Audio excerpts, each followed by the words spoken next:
When you look in the mirror, what do you see?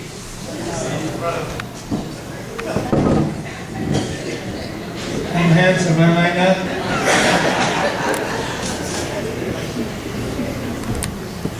Sometimes we don't like what we see in the mirror. Who, may I ask you, is the greatest criminal in Bermuda today? Who might that be? Or they? The greatest criminal. Do we have criminals in Bermuda? We do or no? We do? Yes? Name one of the criminals then. Who would be the greatest criminal in Bermuda? Huh? Oh, talk to me. Murderers. Murderers? Yes? Murderers? Murderers, they say, is the greatest criminal. What is the greatest crime being committed in Bermuda today?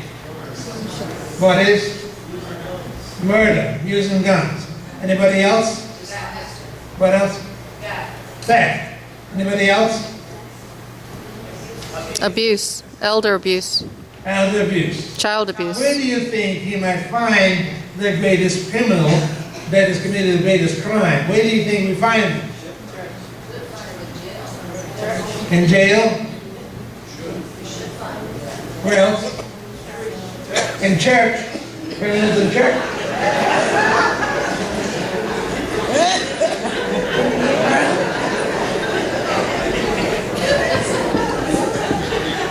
Now it is interesting, the way this makes you laughing. It is interesting because I didn't expect anybody to say church.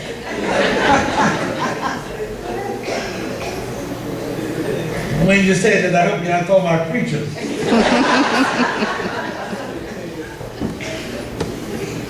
The greatest crime being committed in Bermuda today, not with guns, not in the hood so much, but the greatest crime being committed in Bermuda today is what is happening to our little ones. Would you say, not really? Really? The greatest crime being committed in Bermuda is not against our houses, not against the stealing of our cars, not the drugs, not the prostitution, but what is taking place on a national level, on a social level, on a religious level with children.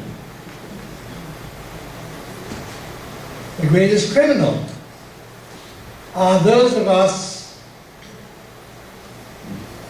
who sit secured, put more bars on our houses and more video cameras around our houses, costing us an arm and a leg to keep out the so-called thieves. The greatest criminal, the greatest crime about our young people. There were two things made Jesus very angry. Just two things.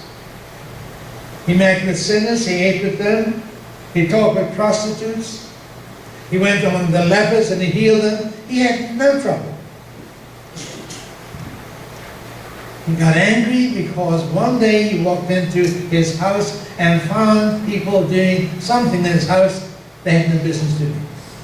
They said they wouldn't do it. What did he find in his house, going to his house? They were doing business. They were doing business. We gamble all the time, one way or the other. If you don't go to the house up on the hill, and you pay the lottery and you go to America. I know the Bermudians. We don't do it in Bermuda because we can't do it. But I bet we buy them when we go to America. We did numbers, all that kind of stuff. Don't we? Come on, guys. That'll be super duper, you know. We know those who get on the boat, wait until it's 3 miles, can't wait 3 miles outside. And they say this stuff. What? Kind of our money. We know that. He found people saying that his house was for this and they were doing it for that. Got angry about that. Very angry. So he whipped them. out of the house. My house shall be called a house of prayer. My house shall be called a house where we care about people and not. You cannot make it a den of thieves. The other reason why he got angry, extremely angry, was what? Wouldn't allow the children. When he did what? When you want to send the children away. When some parents brought their children to Jesus to be blessed. And his disciples, not the powers that be, those who claim his name, those who talk about how much they love little children, when he found that they didn't have the time to care for them, and he rebuked them and said, don't you ever in your lifetime think about it. Not even good. Think about it. Denying those little children company. And so what did he do? He called the parents back, called the children back, and he didn't just simply stand there like, I bless you all. He didn't go around with holy water, I'm sprinkling you all. He did that. He didn't look up to his father and say, send down your blessings on this child. They said he went and gathered as many as he could in his arms, put his hands on their head individually, and blessed them. 2 times.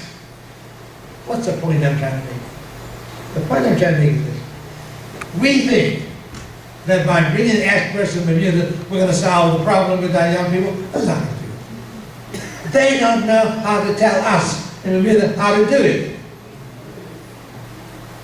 You can have all your committees you want. Super duper committees.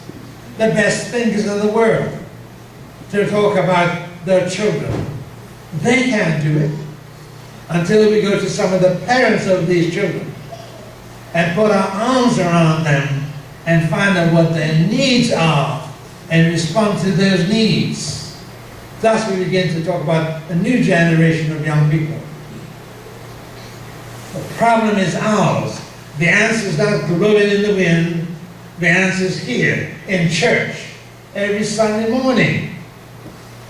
Church is filled with senior citizens ready to go home to glory. Talking about let's go home to glory. Why don't you all just stay here a little longer and help us take care of these children? And after we make Bermuda a better place and we educate these young people and give them a fighting chance to live and grow in Bermuda, then we can close our eyes and have the biggest funeral, and I'll be happy to help you have the funeral. The best funeral you ever have. But stay here long enough, stop talking about dying. Let's talk about living. Living with our young people. I asked people one day, young people, I think I just asked this group this morning, why is it you guys haven't been in jail and you haven't gone to Westgate and you don't plan to go there? And they recognize the fact that because when they were younger somebody cut their you-know-what. And they didn't like it. And they threatened their parents under their breath, I'm going to get you when I get older. All of us have. And yet we know how we all turned out. And if we had to do it again, I'd say to Mama, you can lick me all you want to. It made a man out of me. All these kids need is a little love. That's all they need. A little love. They don't need a lot of toys. They don't need a lot of trips. They don't need a lot of blings. All they need is somebody to say, I love you. Hold them in their arms as Jesus did. Put your hands on them and say, God bless you. That's all they need. And if each person on the sound of my voice could take responsibility for one child in your family, or outside of your family, or your friend, or in your neighborhood, and simply stop them someday and say, I don't know whether you know it or not, but you're a cute little guy. And God bless you. Something kind, something sweet, something from the heart. I close with this story. Some Indian chiefs were challenged. They were challenged to go to the highest mountain peak and to come back with evidence that been there. All the chiefs took off. And they climbed and climbed, and several days they began to come back down. The first group came down with leaves they'd never seen before, grew only in the mountains. And they presented them. And some came down with moss, the kind of moss that you don't see grow anywhere else but up on the mountain, the highest part of the mountain. And some came in with rare flowers and presented them. About 2 days later, one man came back down. He was breathless. He said, I don't have anything to give you. He says, but I tell you what, I looked over that mountain, on the top of the mountain, and when I looked over, I saw the crystal sea. And while he had nothing to give them in terms of material things, his heart was full of love, was glowing, was bubbling, and a smile in his face. And what he gave to them was a sense of a new world, a new day, a new beginning. And that's why we're here. We aren't always able to give these little gifts to people. But if you can give a child a new hope, a greater smile, something from your heart, then you will have given that child the world and an opportunity to grow. My friends, look in the mirror. Look in the mirror. Are you making a difference in the music? Stop talking about how bad it is. It's bad everywhere. Look in the mirror. You'll see children like these in your home, among your family, in your neighborhood, in your churches, struggling, trying hard. Give them a chance as you look in the mirror. May God bless you. And now, a dance.